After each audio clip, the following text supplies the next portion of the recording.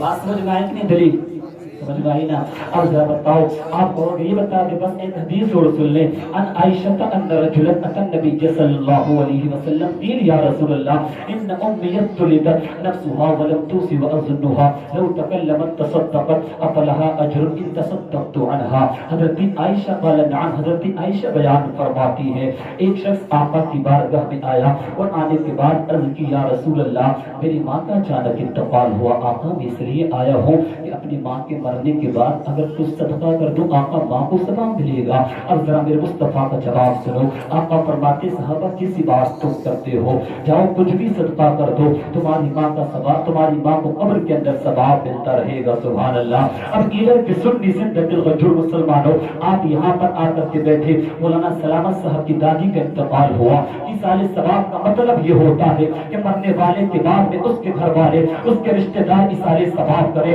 قرآن کی تلاوت کرے, مصطفیٰ کا ذکر کرے. تو آؤ نبی سے پوچھتے یا رسول اللہ ذکر کرنے سے کیا فائدہ ہوگا؟ تو پھر مدینے والے مصطفیٰ ارشاد فرماتے ہیں صحابہ سنو, کچھ انسان ایسے ہوں گے, کچھ مرد ایسے ہوں گے, کچھ عورتیں ایسی ہوں گی کہ جب ان کا انتقال ہوگا بہت گنہگار ہوں گی, لیکن جب میدان محشر میں اٹھائے جائیں گے تو بہت نیکوکار ہوں گے. تمام کے تمام صحابہ گویا کہ عرض کرتے ہیں یا رسول اللہ یہ ایسے کیسے ہو سکتا ہے؟ جب انسان کا انتقال ہو تو بہت گنہگار ہو, لیکن جب قیامت کے میدان میں جب اٹھایا جائے تو بہت نیکوکار ہو. اب میرے مصطفیٰ کا جلدی سے جواب سنو, بولے ذرا سبحان اللہ. اب ارشاد فرماتے ہیں صحابہ یاد رکھو, اس لیے کہ جب انتقال ہو جائے گا اس کے مرنے کے بعد, جب اس کے بیٹے, جب اس کے رشتے دار, جب اس کے گھر والے تمام کے تمام جب قرآن کی تلاوت کریں گے, جب مصطفیٰ کا ذکر کریں گے, جب احادیث مصطفیٰ کو سنیں گے, کوئی قرآن کی تلاوت کرتا ہوگا, کوئی کلمہ طیبہ کو کرتا ہوگا, کوئی مصطفیٰ کی نعت کو کرتا ہوگا, یہ تمام کا تمام وہ ذکر اذکار ہوگا کہ نہیں ہوگا؟ تو پھر میں نہیں کہتا بلکہ آؤ ان مقدس علماء کرام سے پوچھو. تو یہ مقدس علماء کرام کہتے ہیں ان الحسنات یذہبن السیئات, کہ بندہ جب نیکی کرتا ہے تو اللہ عز و جل نیکیوں کی برکت سے برائیوں کو مٹا دیتا ہے. اس لیے ہم کہتے ہیں ذکر تم کرتے ہو لیکن اللہ گناہوں کو معاف قبر کے اندر فرما دیتا ہے. قرآن کی تلاوت تم کرتے ہو لیکن گناہوں کو معاف ادھر کرتا ہے. مصطفیٰ کی نعت تم کرتے ہو لیکن گناہوں کو معاف ادھر کر دیتا ہے. مصطفیٰ کا ذکر تم کرتے ہو, کلمہ طیبہ کو تم پڑھتے ہو. اس لیے آپ ارشاد فرماتے ہیں جب اس کے مرنے والے کے بعد میں, جب اس کے گھر والے, اس کا پوتا ہے بیٹا, جب اللہ کا ذکر کرتا ہے اللہ کی رحمت کو جو جاتا ہے, ذکر کرنے والوں کو بھی معاف فرما دیتا ہے, اور جس کے لیے ذکر کیا جاتا ہے اس کے گناہوں کو بھی معاف فرما دیتا. نعرہ تکبیر, نعرہ رسالت. علماء اہل سنت مسلک اعلی حضرت مفتی غلام نبی مراد آبادی سرزمین ایلر, نعرہ تکبیر, نعرہ رسالت. ظاہر سی بات ہے دلیلیں سنو گے تو دلیل میں سے بڑھتی چلی جائیں گی, لیکن بس میں یہ کہنا چاہتا ہوں ایلر کی سنی زندگی الغجور مسلمانوں, انسان کا تو انتقال ہو جاتا ہے لیکن یاد رکھو تمام چیزیں منقطع ہو جاتی ہیں, لیکن انسان کے اخلاق یاد رہتے ہیں, انسان کا کردار یاد رہتا ہے, انسان کی تہذیب یاد رہتی ہے, انسان کا کریکٹر یاد رہتا ہے. اب یاد رکھو ہم دنیا کے اندر اتنے مستغرق ہو گئے کہ ہم نے اپنے گھروں کا جائزہ لینا چھوڑ دیا کہ میرے بیٹے کو قرآن پڑھنا آتا کہ نہیں آتا, میری بیٹی کو قرآن کی تلاوت آتی کہ نہیں آتی. ہم نہیں دیکھتے, ہم صبح کو اٹھتے تو موبائل چلاتے ہیں, بیٹا صبح کو اٹھتا ہے تو موبائل چلاتا ہے, شام کو جب سوتا ہے, جب رات کو سوتا ہے تو موبائل دیکھ کر کے سوتا ہے. میں کہنا چاہتا ہوں میری قوم کے نوجوانوں, ادھر کی سنی زندگی الغجور مسلمانوں, جی ہاں بہت اچھی بات ہے, 50,000 تم کماتے ہو, 1 لاکھ تم کماتے ہو, لیکن بتا مرنے کے بعد میں جب بیٹا نماز جنازہ تک نہ پڑھا سکے تو پھر بتا تو نے اپنے بیٹے کو دنیا کے اندر آنے کے بعد میں کیا سکھایا؟ قرآن کی ایک آیت تو نہ سکھا سکا, بیٹی کو قرآن پڑھنا تو نہ سکھا سکا. یاد رکھ باپ کی ذمہ داری بنتی ہے کہ اپنے بیٹوں کو قرآن کی تلاوت سکھائے, اپنے بیٹوں کو نمازی بنائے, مصطفیٰ کی شریعت اپنے بیٹوں اور بیٹی کے سینے کے اندر محفوظ کرے. آج تم دیکھتے ہو کہ مرنے کے بعد نہ بیٹا جاتا ہے نہ بیٹی جاتی ہے, 10واں اور 20واں کرنے کے بعد, 40واں کرنے کے بعد میں بھول جاتا ہے کہ ماں باپ کو اتنا اچھا اتنا سستا تم نے سمجھ لیا کہ 40واں کرانے کے بعد بڑی ذمہ ہو گیا, اب میں کچھ نہیں کروں گا, میں باپ کی قبر پر جاؤں گا, میں باپ کی کروں گا. بتا لیکن قسم ہوگا کہ اگر بیٹے کو قرآن پڑھایا ہوگا, اگر مصطفیٰ کی شریعت تو نے سکھائی ہوگی, بیٹی کے سینے کے اندر اگر قرآن کی تعلیم کو محفوظ کیا ہوگا, میں کہنا چاہتا ہوں بیٹا میری قبر پر مرنے کے بعد جائے کہ نہ جائے, میری بیٹی جائے کہ نہ جائے, وہ کچھ کرے کہ نہ کرے, لیکن ہاں اگر قرآن کی تعلیم تو نے سکھائی ہوگی, وہ کبھی نہ کبھی زندگی میں رمضان کا مہینہ آئے گا, اس کے دل کے اندر جذبہ پیدا ہوگا, وہ قرآن کی تلاوت ضرور کر لیا کرے گا, نماز ضرور پڑھ لیا کرے گا, مصطفیٰ کی نعت ضرور پڑھ لیا کرے گا. تو پھر میں بتا دینا چاہتا ہوں جب بتا تیرا بیٹا قرآن کی تلاوت کرے گا، عاطفہ غیبی سے آواز آئے گی فرشتوں اس کے باپ کو معاف فرما دیا، فرشتے عرض کریں گے مولا باپ تو بہت گناہگار ہے، باپ تو بہت سیاہگار ہے، تو پھر اب ارشاد فرمائے گا فرشتوں اس کی وجہ سے نہیں بلکہ اس کا بیٹا مسجد میں جانے کے بعد اپنی پیشانی کو میری بارگاہ میں جھکاتا ہے، قرآن کی تلاوت کرتا ہے، میں نے نماز کی برکت سے قرآن کی تلاوت کی برکت سے بیٹے کو بھی معاف فرما دیا ہے اور اس کی برکت سے اس کے ماں باپ کو بھی جنتی بنا دیا۔ سبحان اللہ سبحان اللہ، بہت بات سمجھ میں آ رہی کہ نہیں آ رہی؟ اچھا پیچھے والے تو گھور کر کے دیکھ رہے ہیں، ایسا لگ رہا ہے کہ سمجھ میں نہیں آ رہی ہے، غور سے سننے شاید ہے نا۔ ظاہر سی بات ہے آج دیکھا بچہ تھوڑا بڑا ہوا کام پر بہت اچھی بات ہے، بے سکوں باؤ، لیکن یاد رکھو وہی دنیا کامیاب ہے کہ جس دنیا کے ساتھ دین بھی ہو۔ یاد رکھو اگر دین نہیں ہے نا تو ایسے دنیا سے پھر کوئی فائدہ نہیں ہے۔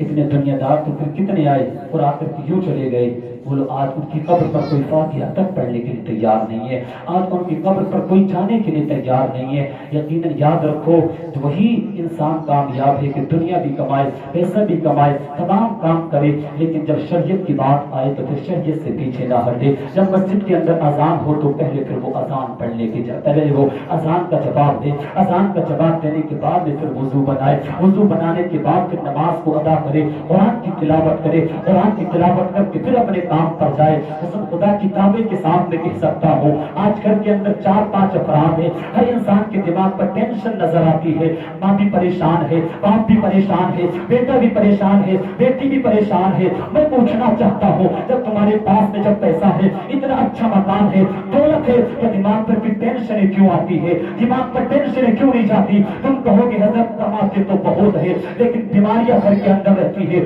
الجھ جاتی۔ میں کہنا چاہتا ہوں ہاں یہی تو برکت، پیسہ کماؤ لیکن برکت نہ ہو تو پھر بولو کیا فائدہ، کم کماؤ لیکن برکت، تو یہ بہت اچھی بات ہے۔ انسان کہتا میں نے کیا گناہ کر دیا بے وقوف، تو نماز چھوڑنا چاہیے، کم بڑا گناہ ہے، تو مصطفیٰ کی شریعت کی پامالی کر رہا ہے، یا کہ کم بڑا گناہ ہے تیرا بیٹا گانوں کو سن رہا ہے، یا کہ کم بڑا گناہ ہے تیری بیٹی گانوں کو سن رہی ہے، یا کہ کم بڑا گناہ ہے تیرا پڑوسی نمازی نہیں پڑھ رہا ہے، یا کہ کم گناہ ہے تیرے پڑوس میں گانے بج رہے ہیں، اور جس مسجد کے اندر بول مصطفیٰ کی شریعت کی نافرمانی ہو، قرآن کی تلاوت نہ ہوتی ہو، جس مسجد کے اندر گانے بجتے ہو، جس مسجد کے اندر انٹیاں ناچتی ہو، جس مسجد کے اندر شراب پیتے ہو، جس مسجد کے اندر ایک دوسرے کا دل دکھاتے ہو، جس مسجد کے اندر تمام باتیں ہو، اس کے بعد میں کہتے ہو حضرت ہم سے کیا گناہ ہوا؟ میں پوچھنا چاہتا ہوں بتاؤ یہ کیا گھنٹیوں کو نچانا یہ کم بڑا گناہ ہے، یہ شراب پینا کم بڑا گناہ ہے؟ اللہ کے قرآن سے پوچھ تو اللہ کا قرآن کہتا ہے یسألونک عن الخمر والمیسر قل فیہما اسم کبیر، یاد رکھ لینا شراب پینا اور جوا کھیلنا یہ بہت بڑا گناہ ہے۔ ایک آیت مبارک کے اندر حرام ہے، جو شراب پیتا ہے حرام ہے، شراب پلانا حرام ہے، شراب کے پیسے دینا حرام ہے، شرابی کے ساتھ جانا حرام ہے، شرابی کے ساتھ شراب خرید کر کے لا کر کے دینا حرام ہے۔ بتاؤ جس بستی کے اندر حرام کام کرتا ہو اس بستی کے اندر خوشحالی کہاں سے آئے گی؟ اس بستی کے اندر ترقی کہاں سے ہوگی؟ یاد رکھو قیامت کے منظر کو نہ بھولو، اس لیے کہ قیامت کا منظر تو پھر وہ ہوگا الیوم نختم علی افواہہم وتکلمنا ایدیہم وتشہد ارجلہم بما کانوا یکسبون۔ ذرا مجھے بتاؤ اس منظر کو کیوں بھول گئے کہ جب قیامت کے دن جب اس زبان پر جب تالا لگایا جائے گا اور تالا لگانے کے بعد رب پوچھے گا اور زبان آج تو بند ہو جا، ہاں ذرا تو بتا دنیا کے اندر کیا کرتا تھا؟ تو ان انگلیوں کے اندر سے آواز آئے گی مولا ان ہاتھوں سے جو شراب کو کھاتا تھا، اور نبی فرماتے جو شراب پیتا ہے اللہ اس کو جنت عطا نہیں فرمائے گا بلکہ اس کو جہنم کے اندر ڈال دے گا۔ اور لوگوں بتاؤ اس ہاتھ کے اندر سے آواز آئے گی مولا ان ہاتھوں سے موبائل کو چلاتا تھا، گانوں کو سنتا تھا، ان کانوں سے حکم ہوگا کان، ذرا تو بتا دنیا کے اندر رہنے کے بعد کیا کرتا تھا؟ آج تم سمجھتے ہو کان میرا ہے، آج سمجھتے ہو ہاتھ میرا ہے، آج سمجھتے ہو ٹانگیں میری ہے، آج سمجھتے ہو آنکھیں میری ہے، آج سمجھتے ہو جسم میرا ہے، لیکن یاد رکھو قیامت کے دن ہاتھ تو تیرا ہوگا لیکن یہی ہاتھ تیرے خلاف گواہی دیتا ہوگا، آنکھیں تو تیری ہوں گی لیکن تیرے خلاف گواہی دیتی ہوں گی۔ مولا ان آنکھوں سے گانوں کو سنتا تھا، لڑکیوں کو تکتا تھا، غلط فہم کو دیکھتا تھا، ذرا بتا قیامت کے اندر بعد جب یہ جواب تیرے حافظہ کے اندر سے آئے گا اس کے بعد پھر تو کیا جواب دے گا؟ تیرے پاس تو کچھ بھی نہیں ہوگا۔ مسلمانوں کیوں بھول گئے تم قیامت ہو؟ جب یہ آسمان پھٹ جائے گا، زمین پھٹ جائے گی، نہ چاند بچے گا، نہ سورج بچے گا، نہ پہاڑ بچیں گے، نہ درجہ بچے گا، یہ تمام کے تمام پھٹ کر کے تمام کے تمام ریزہ ریزہ ہو جائیں گے۔ اس لیے کہ اللہ کا قرآن کہتا ہے کل من علیہا فان، تمام چیزوں کو فنا ہو جانا بتا۔ جب انسان کو نہیں مرنا ہے، انسان کو پھر کیا نہیں جانا ہے، انسان کو خیر بات نہیں کہنا ہے، ضرور کہنا، لیکن ہاں جب اللہ مجھے بتا آزاد کیا کرتا تھا تو پھر ان آزاد کے اندر سے آواز آئے بولا صبح کو سب سے پہلے ان کانوں سے اذان کو سنتا تھا، اذان سننے کے بعد کانوں سے پہلے وضو کرنے کے لیے چلتا تھا، مسجد کی طرف چلتا تھا، مسجد کی طرف جانے کے بعد نماز پڑھنے کے بعد اے مولا ان ہاتھ سے قرآن کو اٹھایا کرتا تھا، آنکھوں سے قرآن کو دیکھا کرتا تھا، اور جب رات کو سوتا تھا پہلے قرآن کو اٹھاتا تھا، قرآن کو سنتا تھا، قرآن کو دیکھتا تھا۔ اے مولا یہ بندہ کانوں کو نہ سنتا تھا بلکہ آنکھوں کے اندر سے آواز ہے مولا جب رات کو سوتا تھا تب اللہ کے قرآن کی تلاوت کرتا تھا، جب صبح کو اٹھتا تھا تب اللہ کے قرآن کی تلاوت کرتا تھا۔ نعرہ تکبیر، نعرہ رسالت، ہاتھ اٹھا کر بولے نعرہ رسالت، علماء اہل سنت مسلک اعلیٰ حضرت۔ سبحان اللہ، سبحان اللہ، بہت خوب۔ دو منٹ میں بس بات یہ بتانا چاہتا ہوں کہ ہم اپنی نسلوں پر تھوڑی توجہ دیں۔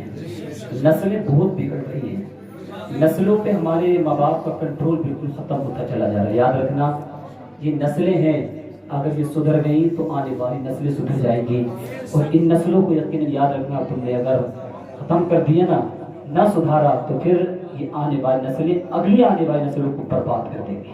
اس لیے کہ آج تم دیکھتے ہو سب ذلیل رسوا، لیکن جب میری قوم کے نوجوان کے اندر جب وہ کوالٹی پیدا ہوگی، جب وہ صفت میرے نوجوان کے اندر پیدا ہوگی، جب موبائل نہیں چلائے گا بلکہ جب ہندوستان کی جب سیماؤں پر کوئی حملہ کرے گا، کوئی تاج محل پر، کوئی لال قلعے پر، ان تمام چیزوں پر حملہ کرے گا، تو مولانا افضال صاحب ذرا وقت نہیں ہے، بس میں اشاروں میں بتا دینا چاہتا ہوں، تو پھر کوئی اور نہیں بلکہ بولو اگر آپ کے پاس ایجوکیشن ہے تو نام سنیں گے آپ، پھر کوئی اور نہیں، جب مسلمان کا بچہ ڈاکٹر اے پی جے عبد الکلام جب میسائل بنا کر کے جب تیار کرتا ہے تو وقت کا اٹل بہاری بھاجپا بھی کہتا ہے مسلمان کے بچے تو کہاں ہے؟ ہاں آج ہندوستان کی سب سے بڑی کرسی تیرا انتظار کر رہی ہے، بتا یہ کب ہوگا؟ یہ یقین یاد رکھو، یہ تبھی ہوگا جب میری قوم کے نوجوان کے اندر وہ کوالٹی پیدا ہوگی، وہ ایجوکیشن ہوگی، جب وہ تعلیم ہوگی۔ جب اس کے پاس نہ ایجوکیشن ہے نہ تعلیم ہے، کچھ بھی نہیں ہے، تو پھر یاد رکھ چراہوں کا اس کا خون ہوگا، یہ تمام تحصیلوں میں ذلیل ہوگا، کوٹوں میں رسوا ہوگا۔ یاد رکھو اگر ترقی چاہتے ہو تو وہی قوم ترقی کرتی ہے جس قوم کے پاس میں تعلیم ہوتی ہے، ایجوکیشن ہوتی ہے۔ اس لیے ضرورت ہے دین بھی سکھاؤ، دنیا بھی سکھاؤ۔ استغفر اللہ ربی من کل ذنب واتوب الیہ وما علینا الا البلاغ۔ پورا مجمع جلدی سے کلمہ پڑھ لے، لا الہ الا اللہ محمد رسول اللہ۔ السلام علیکم ورحمۃ اللہ۔